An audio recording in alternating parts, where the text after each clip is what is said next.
The Hamilton County teacher charged with child sex crimes is underway. Dwayne Sanders faces 19 charges, including continuous sexual abuse of a child and sexual battery. Local 3's Madison Sims was in the courtroom for day one of this trial.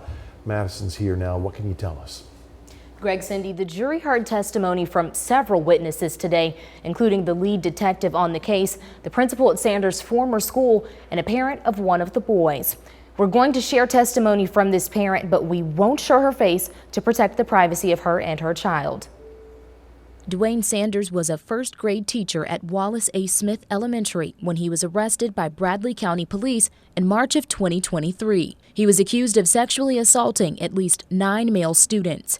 On day one of the trial, the jury heard from Dr. Kelly Wise, the principal at the time. Wise says in the fall of 2022, while on a routine walkthrough, she saw a student sitting in Sanders' lap. Honestly, just pulled aside and said, hey, this isn't a good idea. And you never saw that again? Not to my recollection, no. Sanders, who was recognized as a Hamilton County Schools hero in April of 2021, now faces 15 criminal charges. Those include aggravated rape of a child, continuous sexual abuse of a child, and aggravated sexual battery. The mother of an alleged victim also took the stand. She said both she and her son were happy to have Sanders as his teacher. I was so excited that he got it.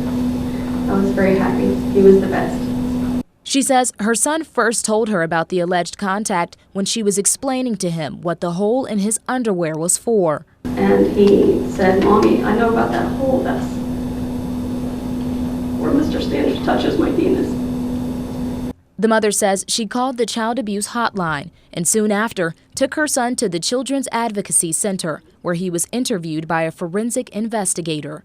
She says in his initial interview, her son didn't disclose the accusations, so she recorded a conversation in which her son walked her through what he said happened. And I didn't want to go back in that room. I didn't want him to be around him. You didn't want to go back in what room? Mr. Sanders' room. Why? I didn't want it to happen to him. I don't want him to have to go through that again. The jury also heard from forensic interview coordinator Brenda Reed Brown. She says it's important to note that a child's relationship to a perpetrator can impact what they disclose.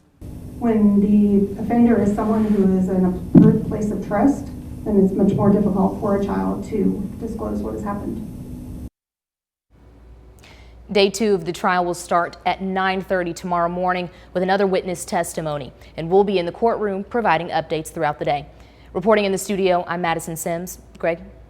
Madison.